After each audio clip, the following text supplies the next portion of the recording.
पुकार होगा।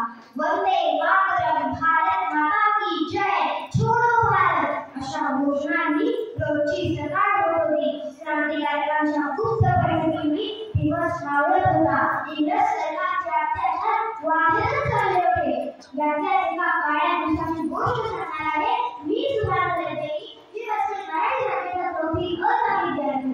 प्रेक्षक, परीक्षक आणि आयोजकांना विनम्र अभिवादन. 13 एप्रिल 1919 पंजाबमधील जालियनवाला बागेत रूललेट ऍक्ट विरोधात निदर्शनं सुरू होती.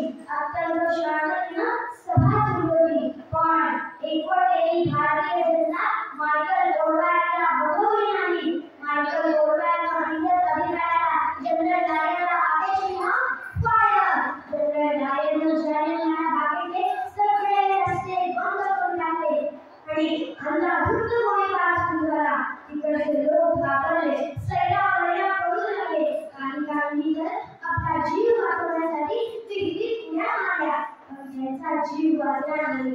या सगळ्या घटनेमध्ये एक अर्धा वर्षाचा छोटा मुलगाही होता. खरं तर तो निदर्शकांना पाणी देण्यासाठी आला होता, पण या गोळीबारामध्ये हरवला. त्याच्या अंगावरती एक सुतळी पडल्यामुळे त्याचा जीव वाचला. थोड्या वेळानंतर सरकार निघून गेले. आपल्या अंगावरचा मृतदेह बाजूला काढून मुलगा उठला. विद्यार्थी मातीच्या हातात घेतली आणि डोळ्याने पाण्याचं शपथ घेतली. जो कोणी अत्याचाराला जबाबदार असेल त्याला मी सोडणार नाही, त्याला मी ठार मारेन. आणि खून सुरू झाला. एक चित्तथरारक पाठला. अनेक वर्ष गेली. तो मुलगा मोठा झाला. त्याने खूप कष्ट केले, पण डोळ्यासमोर ध्येय एकच होतं, त्या मायकल गोडवायला शोधायचं आणि ठार मारायचं. असं देखील शिकायला मिळालं. मायकल गोडवाय स्वतःच्या गावाला इंग्लंडला जातो. मग त्यानं इंग्लंडला जाणाऱ्या बोटीवरती नोकरी मिळवली आणि तोही इंग्लंडला गेला. इंग्लंडला गेला, नोकरी केली, पैसे कमवले आणि त्या पैशानं एक पिस्तूल विकत घेतली. परत एकदा झालो मायकल गोडवाय एका पार्टीत गेला. मग त्याला खूप प्रयत्न करून त्या पार्टीचा पास मिळाला. पास तर मिळाला, पण या पार्टी बंदूक घेणार कशी? मग मुलानं एका पुस्तकात ती बंदूक लपवली आणि तो त्या पार्टीत गेला.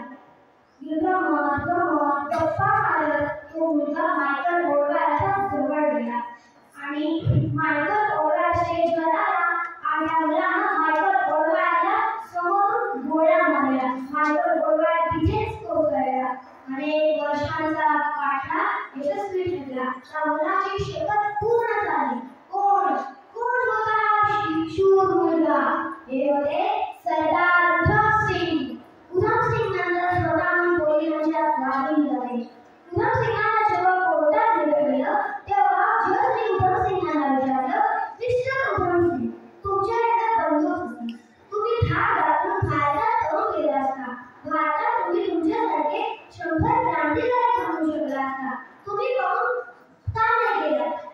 उधम सिंगांनी बाणेदार उत्तर दिलं, मिस्टर जज, तुम्ही लवकरात लवकर मला फाशी द्या. ज्या क्षणी तुम्ही मला फाशी द्याल त्या क्षणी भारतात 100 नाही 1000 उधम सिंग तयार होतील.